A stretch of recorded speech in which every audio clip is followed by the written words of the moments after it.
ॐ शुक्लाम्बरधरं विष्णुं शशिवर्णं चतुर्भुजं प्रसन्नवदनं ध्यायेत् सर्वविघ्नोपशान्तये। शुक्लाम्बरधरं विष्णुं शशिवर्णं चतुर्भुजं प्रसन्नवदनं ध्यायेत् सर्वविघ्नोपशान्तये। अथ श्री शिवसहस्रनामस्तोत्रम्। ततः स प्रयतो भूत्वा मम तात युधिष्ठिर प्राञ्जलिः प्राह विप्रर्षिर्नाम सङ्ग्रहमादितः।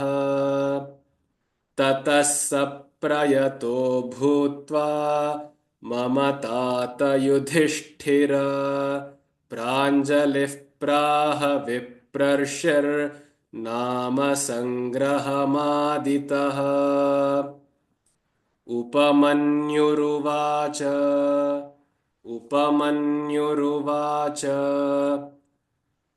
ब्रह्म प्रोक्तैर्ऋषिप्रोक्तैर्वेदाङ्गसम्भवैः सर्वलोकेषु विख्यातं स्तुत्यं स्तोष्यामि नामभिः। ब्रह्म प्रोक्तैर्ऋषिप्रोक्तैर्वेदाङ्गसम्भवैः सर्वलोकेषु विख्यातं स्तुत्यं स्तोष्यामि नामभिः।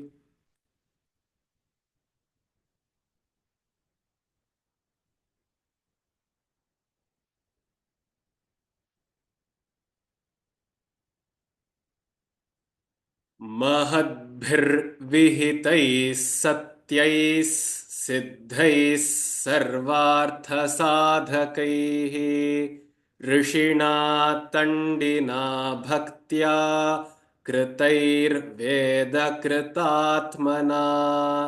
महद्भिर्विहितैः सत्यैः सिद्धैः सर्वार्थसाधकैः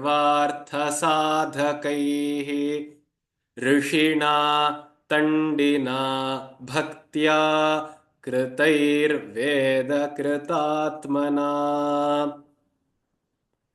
यथोक्तैः साधुभिः ख्यातैर्मुनिभिस्तत्त्वदर्शिभिः प्रवरं प्रथमं स्वर्ग्यं सर्वभूतहितं शुभम्। यथोक्तैः साधुभिः ख्यातैर्मुनिभिस्तत्त्वदर्शिभिः प्रवरं प्रथमं स्वर्ग्यं सर्वभूतहितं शुभम्।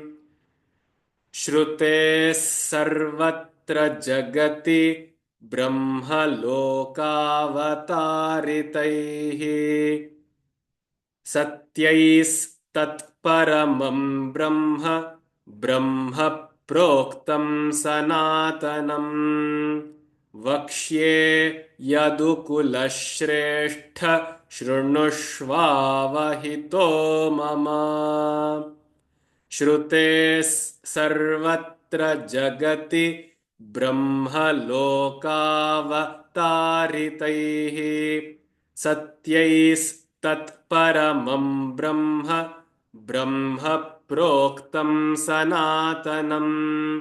वक्ष्ये यदुकुलश्रेष्ठ शृणुष्वावहितो मम। From the top. शुक्लाम्बरधरं विष्णुं शशिवर्णं चतुर्भुजं प्रसन्नवदनं ध्यायेत् सर्वविघ्नोपशान्तये। ततः स प्रयतो भूत्वा मम तात युधिष्ठिर प्राञ्जलिः प्राह विप्रर्षिर्नाम सङ्ग्रहमादितः।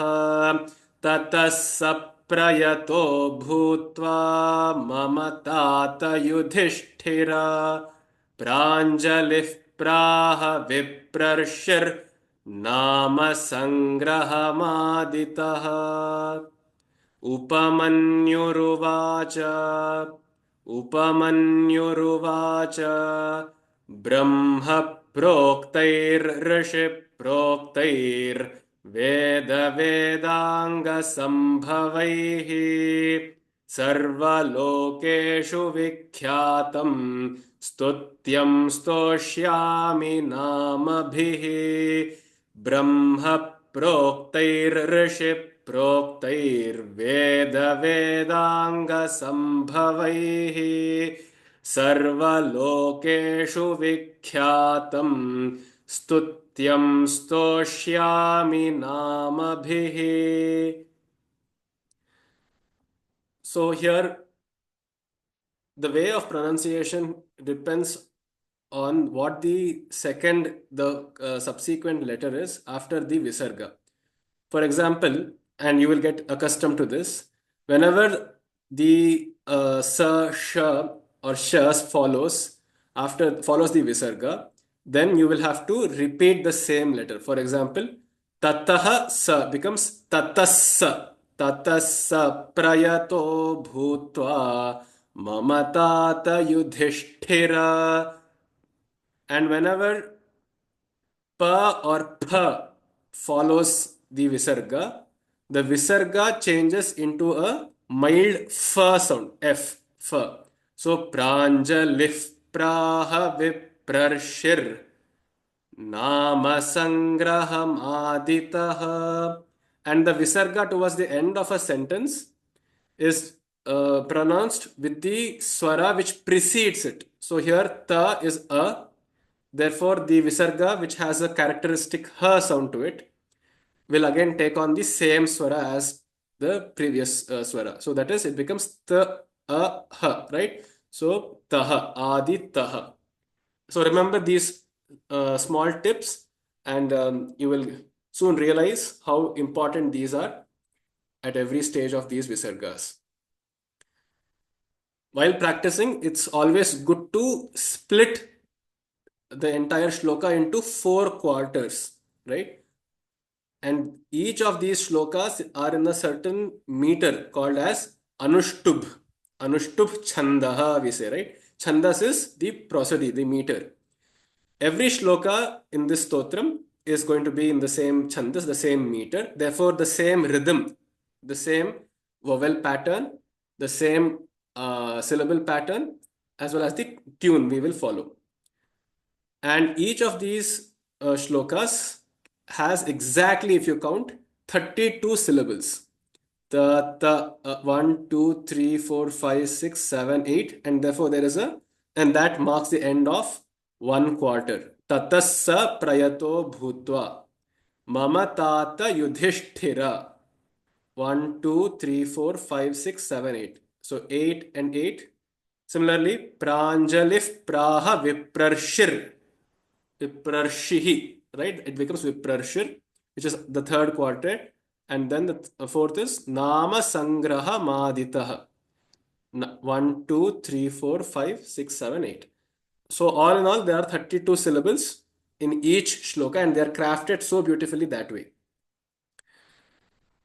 So remember one thing, they're all in the same meter, therefore the same tune, and they all have the same number of set syllables, which is 32.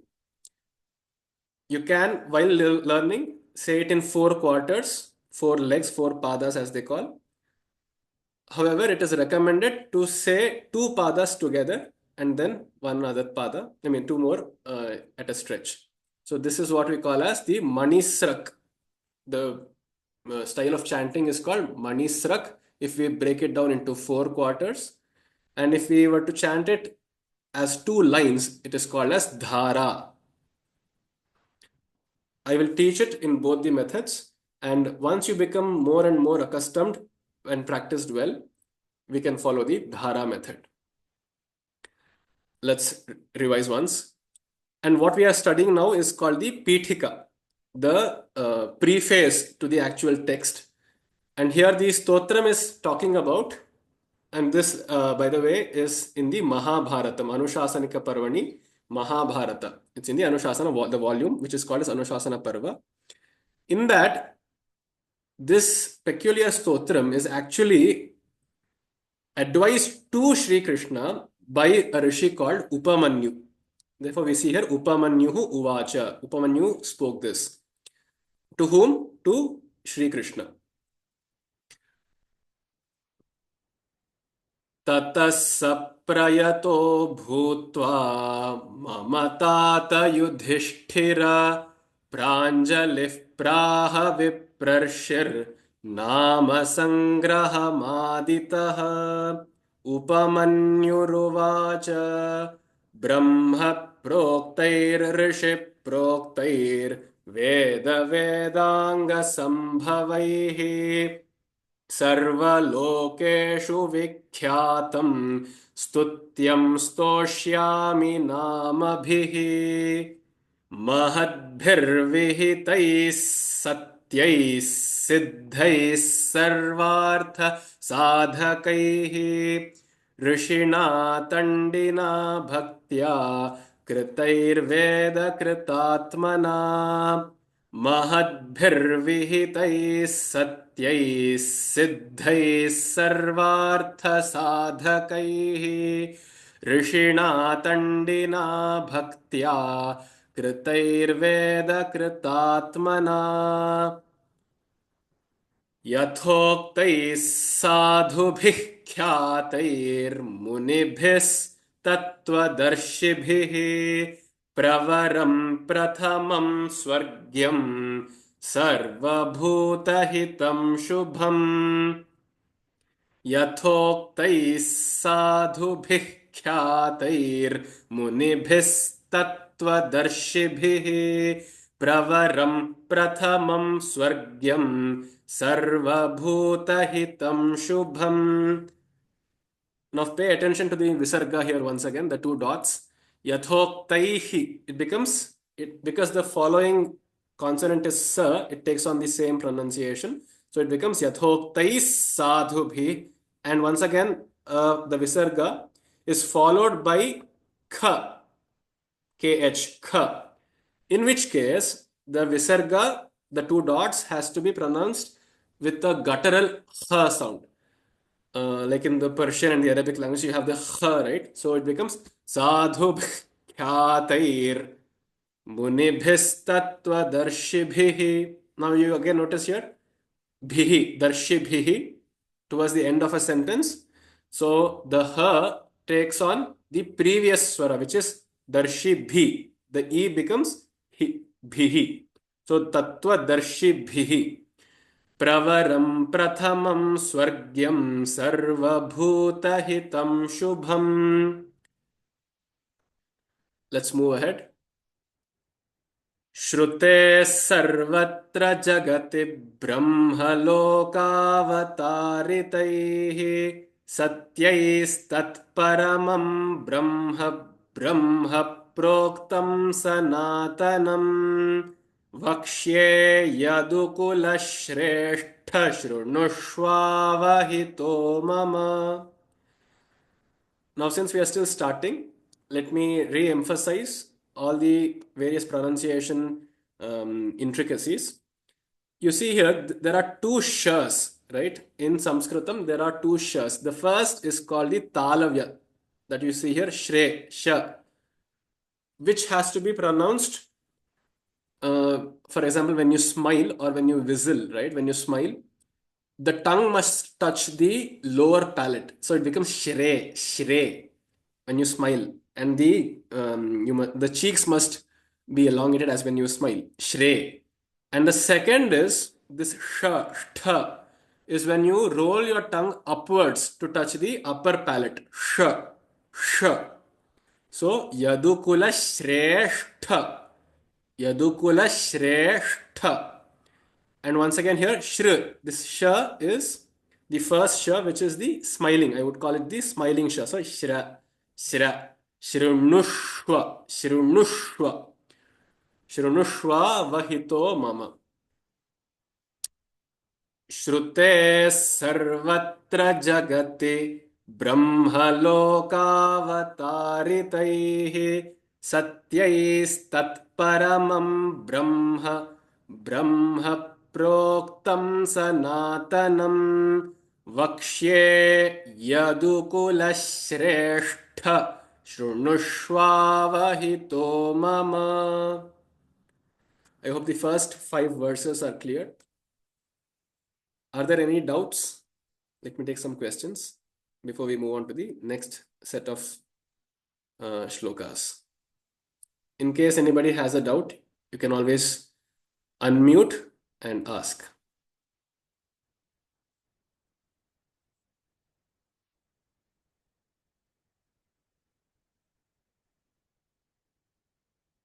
Any questions? All right. Let's continue. And mind you, the style in which we are pronouncing is actually the very same style which is also used to chant the Vishnu Sahasranamam, the Ramayanam, the Mahabharatam, or any which the text or stotram that you find. Because most of them are all in the same meter, which I said in the beginning, called the Anushtubh Chandaha. And thus, uh, all of these, I would call them the intricacies of chanting will be applicable to those still really well. Okay, the sixth. वरयैनं भवन् देवं भक्तस्त्वं परमेश्वरं तेन ते श्रावयिष्यामि यत्तद्ब्रह्म सनातनम् वरयैनं भवं देवं भक्तस्त्वं परमेश्वरं तेन ते श्रावयिष्यामि यत्तद्ब्रह्म सनातनम्. One is the rule about the visargas. The second is a rule not really strictly implemented, but of the anuswaras. Now, this a single dot above the word is called the anuswara. That takes on the meaning. No, that is also transformable. It morphs into the fifth letter of the Varnamala. If you remember the Varnamala, right? The Vyanjanas. Ka, kha, ga, gha, nga. Nga is the fifth letter of that row. Cha, cha, ja, jha, nya. Again, fifth letter of the second row. Ta, tha, da, dha, na. The fifth letter of the third row. Ta, tha, da, dha, na. Fifth letter of the fourth row. Pa, pha, ba, bha, ma. Ma is the fifth letter of the fifth row. So this anuswara can transform into any of these five letters depending on what? Depending on what the subsequent Vyanjana is. So in such a case, you see, the anuswara is followed by the, devam, the. So in that table, the Varnamala table, if you locate the, it comes in the fourth row. Ta, tha, da, dha, na. Hence, the anuswara gets transformed into the fifth letter of that particular varna's row. So, the belongs to the fourth row. The fifth letter of that is what? Na. So, technically speaking, this must be pronounced as Bhavan Devam. Bhavan, Bhavan Devam. All right. However, this rule is not really very strict. So it is also all right if you are not able to follow all of this. You can just simply pronounce it as the usual ma. Varayainam bhavam devam bhaktastvam parameshwaram. It is still all right. In case you are able to chant it with this rule in mind, that would be really great. It would add to your punya, so to speak. Varayainam bhavan devam bhaktastvam parameshwaram tena te shravayishyami yattad तद्ब्रह्म सनातनम्. Pay attention to this word. This is yat tad brahma. Yat tad brahma sanatanam. Tena te shravayishyami yat tad brahma sanatanam. न शक्यं विस्तरात् कृत्स्नं वक्तुं सर्वस्य केनचित् युक्तेनापि विभूतीनाम् अपि वर्षशतैरपि. न शक्यं विस्तरात् कृत्स्नं वक्तुं सर्वस्य केनचित् युक्तेनापि विभूतीनाम् अपि वर्षशतैरपि. Now, when you have to recite this in the Manisrak, that is the four-legged form, you'll have to split this verse as Yuktenapi Vibhutinam Api Varsha Shatairapi. This ma is actually split into m and a. So, Yuktenapi Vibhutinam Api Varsha Shatairapi. Just keep that in mind. If you are referring to a physical copy of physical book, please make sure you mark a comma there. न शक्यं विस्तरात् कृत्स्नं. Now this word is vistarat kritsnam. It is not kritstra, it is kritsna, sna, snana, sna. Kritsnam. न शक्यं विस्तरात् कृत्स्नं वक्तुं सर्वस्य केनचित् युक्तेनापि विभूतीनाम् अपि वर्षशतैरपि. यस्यादिर्मध्यमन्तं च सुरैरपि न गम्यते कस्तस्य शक्नुयाद् वक्तुं गुणान् कार्त्स्न्येन Madhava.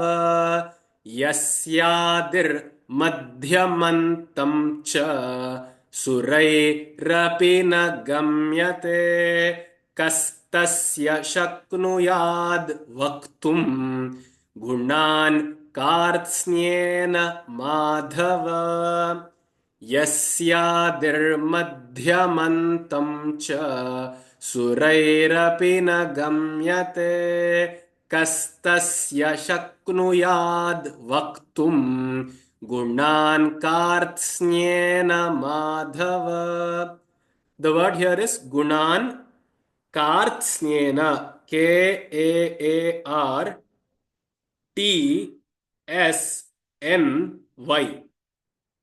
ENA. So it is kartsnyena. Kartsnyena. Now kart as in Kartik, kart, snya as in asna, snana, snyena, snyena. Kartsnyena. Gunan kartsnyena madhava. Please make sure you write the words, you split the words for ease of reading. कस्तस्य शक्नुयाद् वक्तुं गुणान् कार्त्स्न्येन माधव. यस्यादिर्मध्यमन्तं च सुरैरपि न गम्यते कस्तस्य शक्नुयाद् वक्तुं गुणान् कार्त्स्न्येन माधव. किन्तु देवस्य महतः संक्षिप्तार्थपदाक्षरम्. किन्तु देवस्य महतः संक्षिप्तार्थपदाक्षरम् शक्तितश्चरितं वक्ष्ये प्रसादात् तस्य धीमतः. शक्तितश्चरितं वक्ष्ये प्रसादात् तस्य धीमतः. किन्तु देवस्य महतः संक्षिप्तार्थपदाक्षरम् शक्तितश्चरितं वक्ष्ये प्रसादात् तस्य धीमतः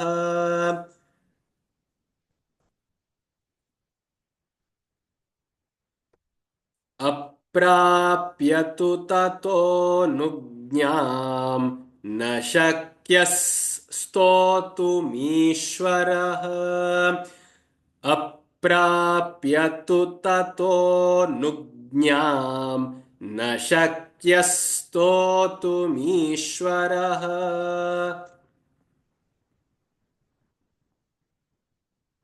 यदा तेनाभ्यनुज्ञातस्तुतो वै सतदा मया यदा तेनाभ्यनुज्ञातस्तुतो वै सतदा स्तुतो वै सतदा मया यदा तेनाभ्यनुज्ञातस्तुतो वै सतदा मया.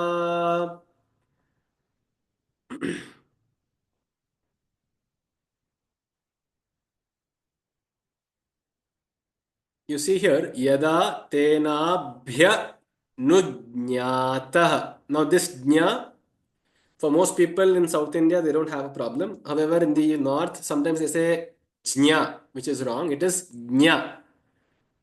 A sound somewhere between G and J, G and J, Jna, Jnatah. Okay. Yada tenabhyanujnatas. Why is tas? Because the sa follows the visarga. So it takes the visarga takes on the similar sound. So tenabhyanujnatas stuto vai satada maya. अप्राप्य तु ततोऽनुज्ञाम् न शक्यः स्तोतुमीश्वरः यदा तेनाभ्यनुज्ञातस्तुतो वै सतदा मया. Once again, here, this is a peculiar symbol that you come across in these Samskrita stotrams. This is called the avagraha. Now, not getting into the uh, depths of this, of grammar here, but just remember this symbol, this S symbol, just means you have to slightly elongate the previous swara, the previous vowel. Very minimally, you have to just elongate. However, it has another purpose. In technical Sanskritam, you will study that, and that actually represents a placeholder for the word the letter a. However, while chanting, you will not say separately the a. You will just merely elongate the previous vowel. So, aprapya tu tato nujñam na shakyasto tumishvaraha. Tato, O is the swara, and so you very slightly elongate it. अप्राप्य तु ततोऽनुज्ञाम् न शक्यस्तोतुमीश्वरः. Let's once again come from the sixth shloka. Now chant with me. Of course, you will still be on mute, but chant with us. वरयैनं भवं देवं भक्तस्त्वं परमेश्वरं तेन ते श्रावयिष्यामि यत्तद्ब्रह्म सनातनं न शक्यं विस्तरात् कृत्स्नं वक्तुं सर्वस्य केनचित् युक्तेनापि विभूतिना अपि वर्षशतैरपि यस्यादिर्मध्यमन्तं च सुरैरपि न गम्यते कस्तस्य शक्नुयाद्वक्तुं गुणान् कार्त्स्न्येन माधव किन्तु देवस्य महतः संक्षिप्तार्थपदाक्षरम्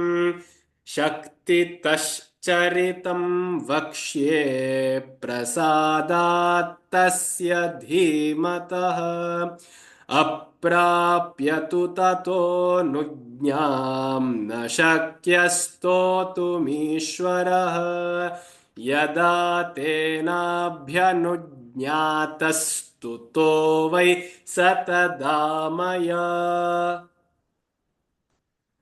So in the ninth shloka here, Kintu devasya mahatas. For people who are finding this word difficult, Sankshiptartha padaksharam. Sankshiptartha padaksharam. Sankshiptartha padaksharam. And here, Shaktitash. TASH Shaktitash Charitam Vakshye Prasadat Tasya Dhimatah. So splitting these words actually helps you pick these words up better. So it is recommended that you buy a physical copy of the book. In case you're not able to find it, you can always download it from the links that I have shared. अप्राप्य तु ततोऽनुज्ञां न शक्यस्तोतुमीश्वरः यदा तेनाभ्यनुज्ञातस्तुतो वै स तदा मया.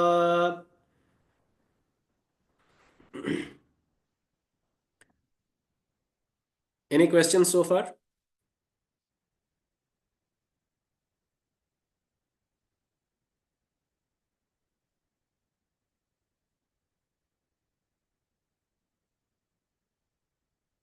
No questions? All right.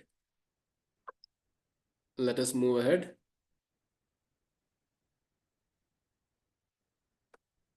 At any time, if my screen is not visible or if it is not displaying the shlokas that I am reciting, or if my audio is not audible, please do message me on the WhatsApp group.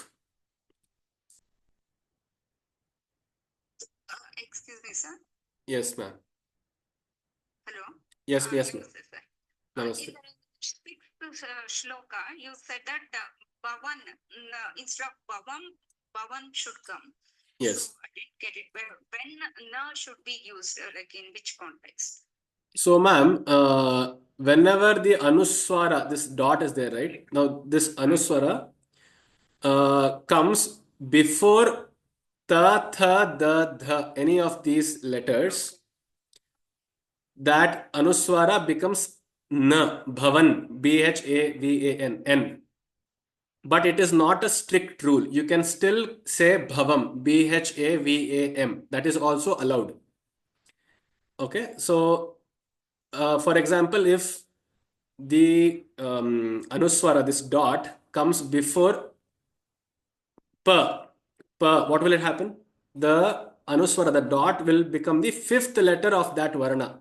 Now, say with me, what are the letters of the pa row? Pa, pa,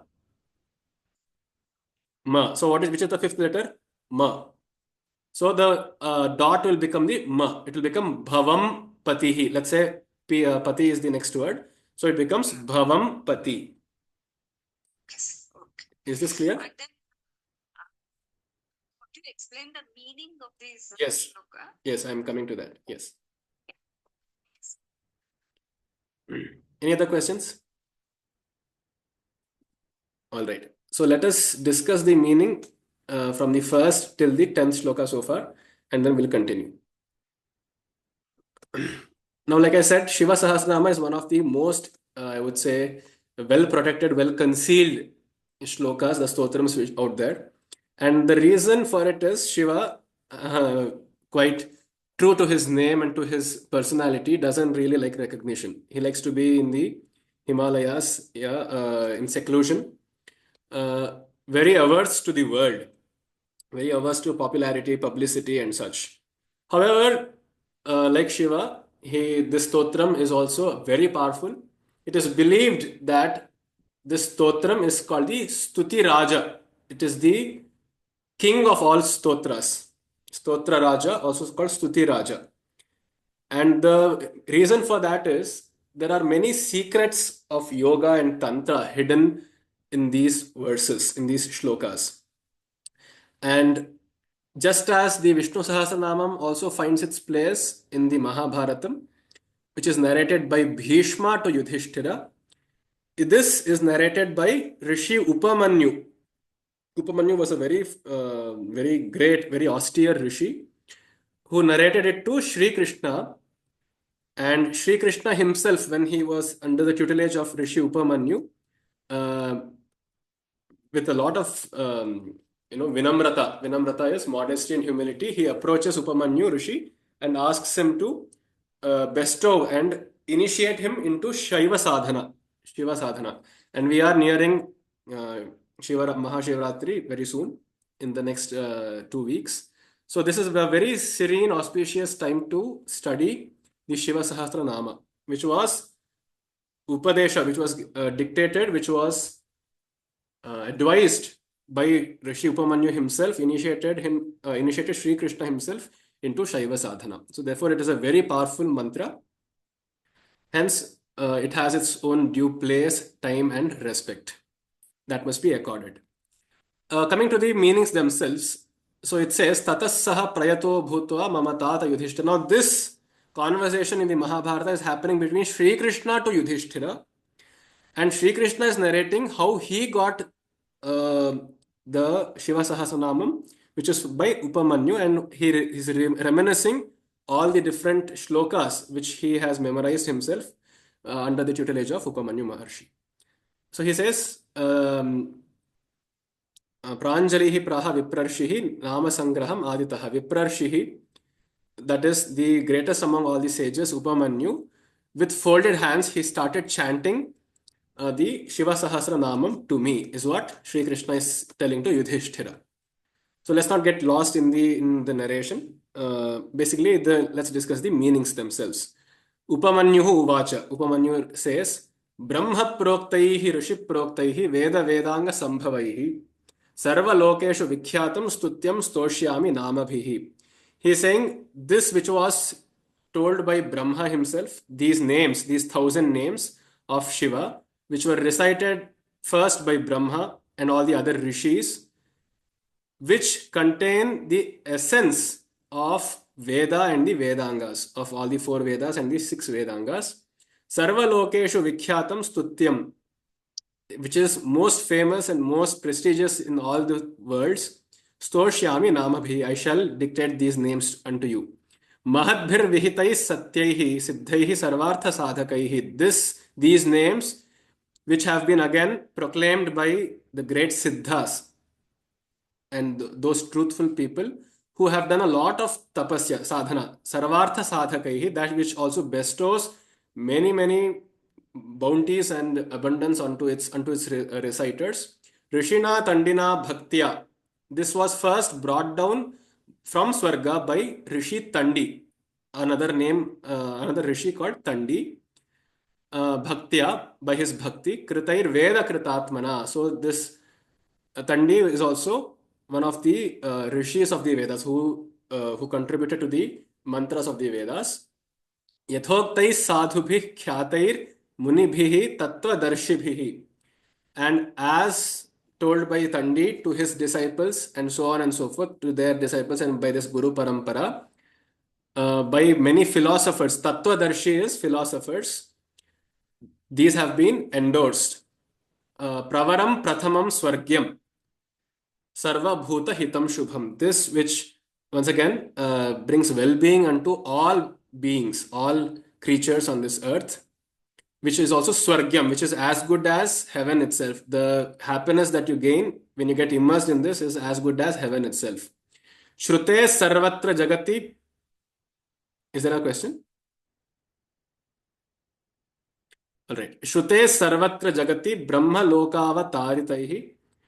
Sarvatra Jagati, in all of the world, Shrutehe, from the Vedas, Brahma Loka Avataritaihi. So the Vedas came first, and then from Brahma Loka, the Shrutis, the Vedas, were taught into first into the people of Brahma Loka, and from Brahma Loka it has descended upon earth. Satyais tat paramam Brahma, Brahma proktam sanatanam. Now, what is the content of this?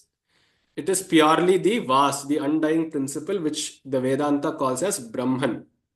It is different from the caste. It is not Brahman. It is not Brahmana. It is Brahman, Brahman, Brahman, which means that which is the Vas, what we call as God. Brahma, Brahma Proktam Sanatanam. This was first told by the creator Brahma.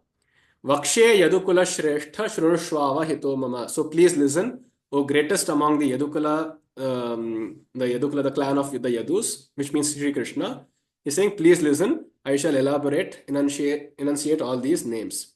Varayainam Bhavan Devam Bhaktastvam Parameshwaram.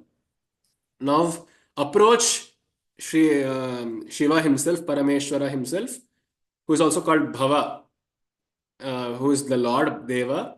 Bhaktaha Tvam Bhaktaha Bhutva. You become the devotee of Shiva himself. Tena te shravayishyami yattad brahma sanatanam. And thus, only once you are in love, once you are in love with Shiva, must you listen even to this very auspicious stotram, which has been proclaimed to be on par with God itself. The word of God itself is God. So such a very pious stotram shall be now recited unto you. Now all of this is still the preface. A lot of hype is created by Upamanyu Maharshi, rightfully so. And the purpose of all of these adjectives is for a sadhaka who is about to embark on this journey of reciting the 1,000 names, there must be some preparatory, preliminary steps, right? So you should get into this mood of Shiva and Shiva sadhana. And with that objective in mind, the Rishi and any stotra, in fact, tries to bring our mind again and again and again by all of these guna, these adjectives, again and again, and fixate on Shiva. So that is the basic purpose. न शक्यं विस्तरात् कृत्स्नं वक्तुं सर्वस्य केनचित् युक्तेनापि विभूतीनाम् अपि वर्षशतैरपि. Now even the Rishi says, even if I were to take 100 births, even if I get 100 years in every birth, I will not be able to completely describe all the qualities by using this limited mind of mine, this limited intellect of mine, because the vibhutis, the glory of Shiva is that infinite. Yasya adihi madhyam antam cha surairapi na gamyate. Now, even the suras, even the devas like Indra, Agni, Vishnu, Brahma, and the others, they are not able to understand, they cannot even comprehend the beginning, Adi, Madhya, and Anta. Adi, the beginning, Madhya is the middle, and Anta is the end. So, none of them can truly comprehend from where this infinite has been born, where the infinite lives, or where it sustains, and unto where it dissolves. So they actually know nothing about Shiva, and therefore, who am I? A mere mortal. He's being very humble here. So to even describe any of his qualities in detail, in any detail, in any depth.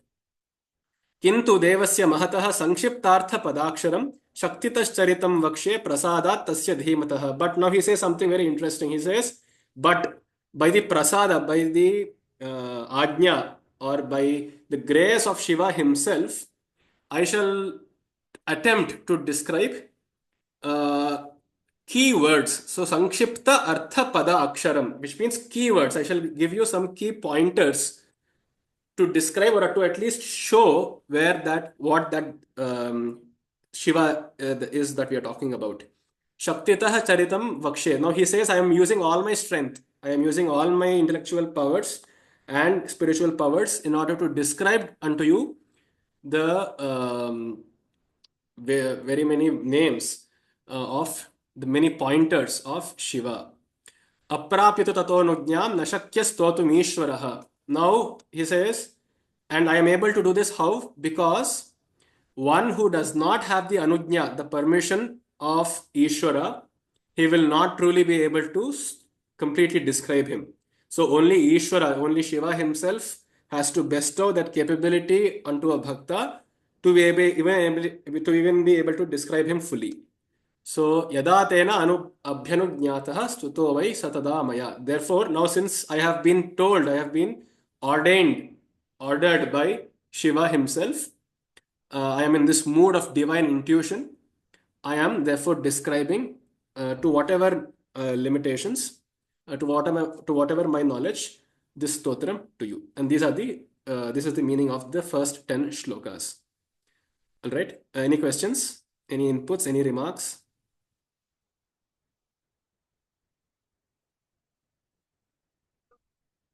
Yes, ma'am. Suggest one book, okay, or some publication. It would really help the beginners. Okay, I will definitely share those resources on WhatsApp group soon, which also has the meaning, the translation, as well as meaning in depth of these stotrams. Very good. Yes, And we can always have a pencil and mark all the indicators that you're giving. yes, ma'am. Surely. And by the way, all of these videos shall be recorded and uploaded on YouTube on a channel called Samskrita Nandini, which I own and run. So, in case you're not able to follow any of these, you can always go back to the recording and practice with that as an aid. Yes, ma'am. Let us continue from the 11th till 15th, and we shall wind up for today. अनादिनिधनस्याहं जगद्योनेर्महात्मनः नाम्नां कञ्चित् समुद्देशं वक्ष्याम्यव्यक्तयोनिनः अनादिनिधनस्याहं अनादिनिधनस्याहं जगद्योनेर्महात्मनः जगद्योनेर्महात्मनः नाम्नां कञ्चित् समुद्देशं वक्ष्याम्यव्यक्तयोनिनः वक्ष्याम्यव्यक्तयोनिनः. Now you see here there is a visarga, anuswara, that single dot, following which is the ja. So in this case, the fifth letter of that row, which means cha, cha, ja, jha, nya. So the anuswara can take on that nya pronunciation. So anadhinidhanasyahan jagadyoner mahatmanaha. And similarly here, nam nam kanchit. So ka is following the anuswara, the dot. So the fifth letter of that row, which is what? Ka, kha, ga, gha, nga, nga, nga, nga. So it can take on that pronunciation, though it is not mandatory. Namnang kanchit samuddesham vakshyam yavyakta yoninah. Now, technically, this word is split as vakshyami avyakta yoninah. Vakshyami avyakta yoninah. But while pronouncing, you can mark a comma. You can mark. You can split the words as vakshyam yavyakta yoninah. Vakshyam yavyakta yoninah.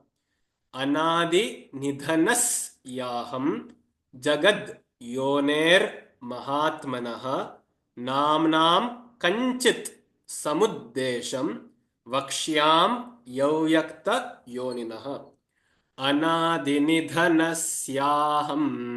जगद्योनेर्महात्मनः नाम्नां कञ्चित् समुद्देशं वक्ष्याम्यव्यक्तयोनिनः वरदस्य वरेण्यस्य विश्वरूपस्य धीमतः शृणु नाम्नां चयं कृष्ण यदुक्तं पद्मयोनिना वरदस्य वरेण्यस्य विश्वरूपस्य धीमतः शृणु नाम्नां चयं कृष्ण यदुक्तं पद्मयोनिना वरदस्य वरेण्यस्य विश्वरूपस्य धीमतः शृणु नाम्नां चयं कृष्ण यदुक्तं पद्मयोनिना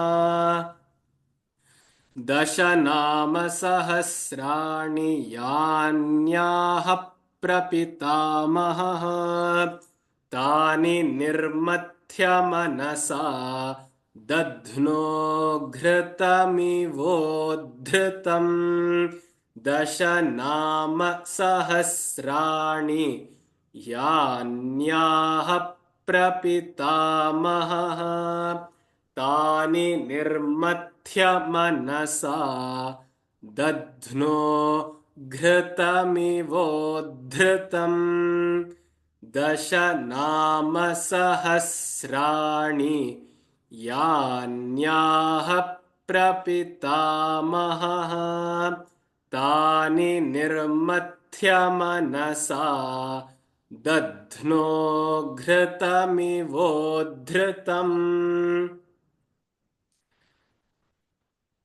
गिरेः सारं यथा हेम पुष्पसारं यथा मधु घृतात् सारं यथा मण्डस् तथैतत् सारम् उद्धृतम् गिरेः सारं यथा हेम पुष्पसारं यथा मधु घृतात् सारं यथा मण्डस् तथैतत् सारमुद्धृतम् गिरेः सारं यथा हेम पुष्पसारं यथा मधु घृतात् सारं यथा मण्डस् तथैतत् सारमुद्धृतम् गिरेः सारं यथा हेम पुष्पसारं यथा मधु घृतात् सारं यथा मण्डस् तथैतत्सारमुद्धृतम् सर्वपापापहमिदं चतुर्वेदसमन्वितम् प्रयत्नेनाधिगन्तव्यम् धार्यं च प्रयतात्मना सर्वपापापहमिदं चतुर्वेदसमन्वितं प्रयत्नेनाधिगन्तव्यम् धार्यं च प्रयतात्मना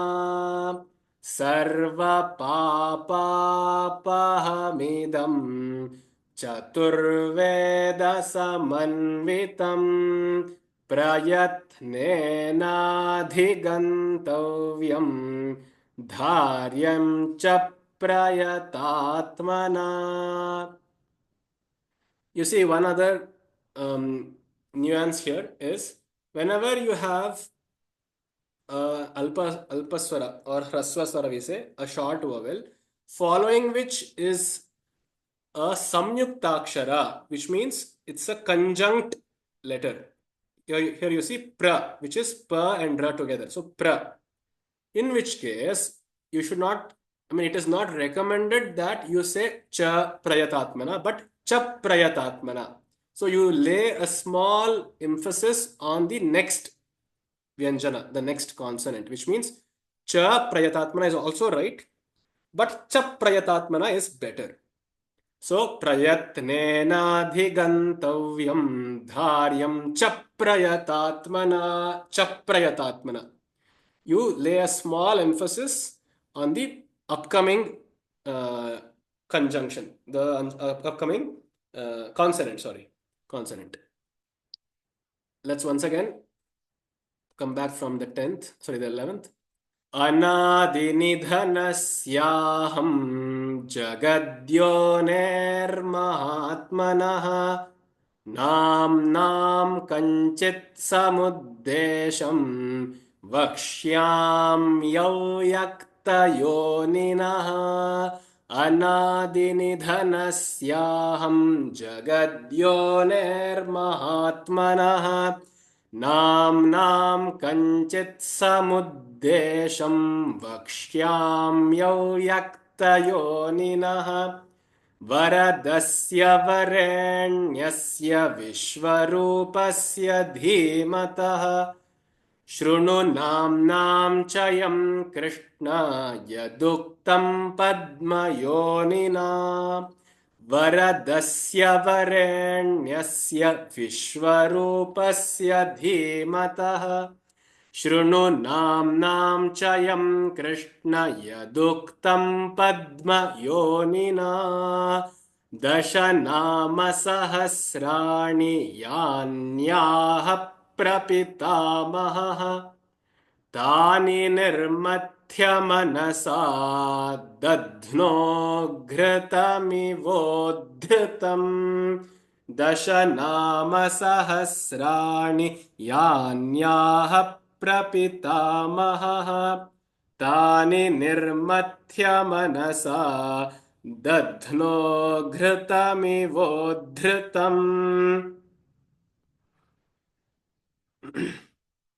गिरेः सारं यथा हेम पुष्पसारं यथा मधु घृतात् सारं यथा मण्डस्तथैतत्सारमुद्धृतम् गिरेः सारं यथा हेम पुष्पसारं यथा मधु घृतात् सारं यथा मण्डस्तथैतत्सारमुद्धृतम् सर्वपापापहमिदं चतुर्वेदसमन्वितं प्रयत्नेनाधिगन्तव्यं धार्यं च प्रयतात्मना सर्वपापापहमिदं चतुर्वेदसमन्वितं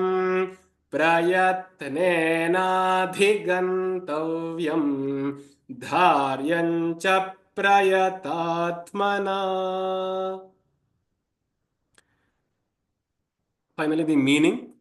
The 11th shloka says, Anadi. Now, the Rishi is describing the various adjectives of Shiva. Anadi nidhanasyaham. Aham, I shall describe now unto you the qualities, namna, the names of Anadi Nidhana.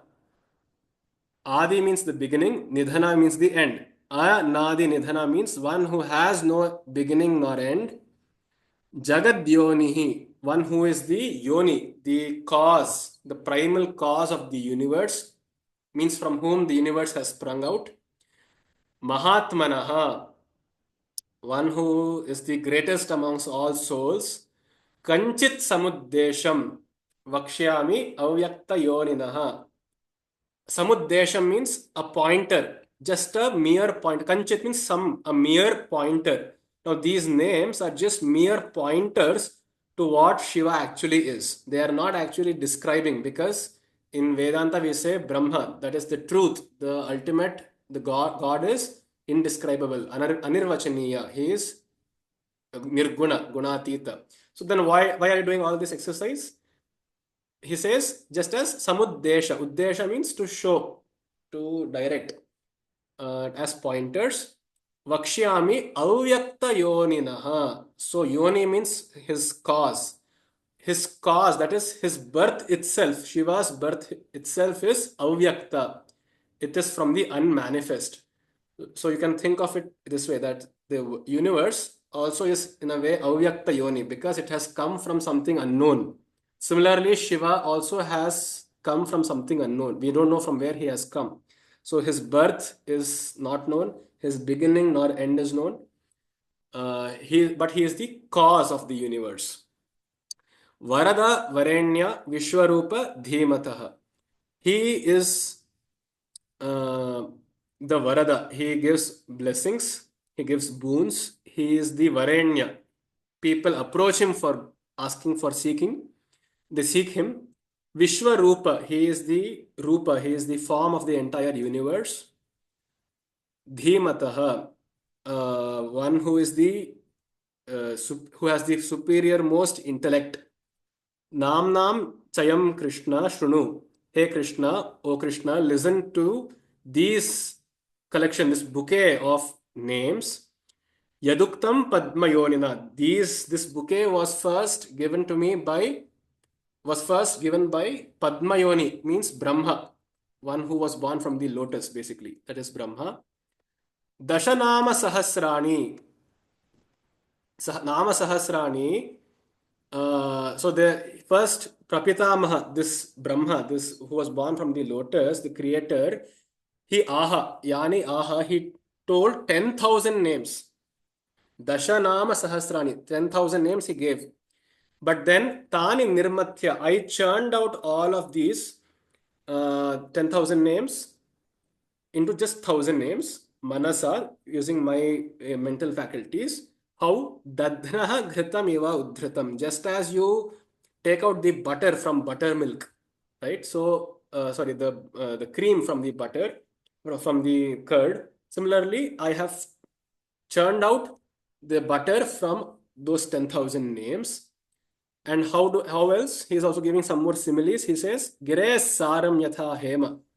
Just as the entire essence of all of these Himalayas is just hema, is just, uh, there are two meanings to this. It's just that it is snow, is one meaning. The second meaning is if you have any of these ranges of hills, the essence of all of these hills is just the gold, right? So you dig out all the gold from a vast stretch of land, vast stretch of hills. So just as so, and pushpasaram yatha madhu, just as a bee goes and collects the nectar from all lot of flowers, ghritat saram yatha mandaha, just as even when you uh, heat ghee, right? When you heat ghee, the cream of the ghee which comes up, yeah. So that just as that is the summary, the essence of the entire ghee. Tatha etat saram udhritam. Similarly, have I churned out the meaning and the most essential pointers of those 10,000 names and made it into just 1,000. Sarva papa sarva papa hamidam. Just a minute.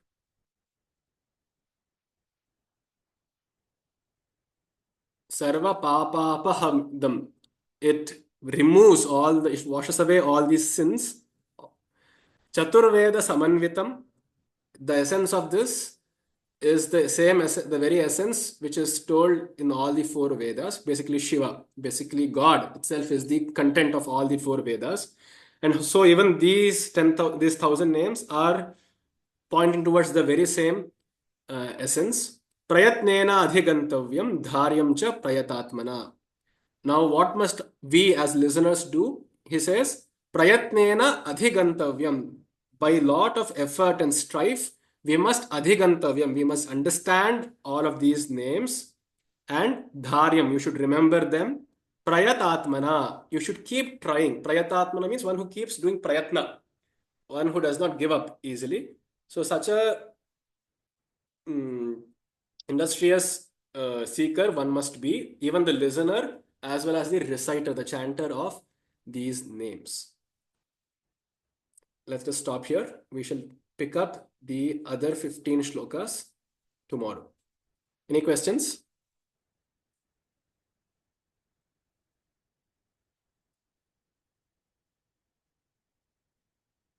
अस्तु ओम शांति शांति शांति श्री शिवार्पणमस्तु धन्यवादः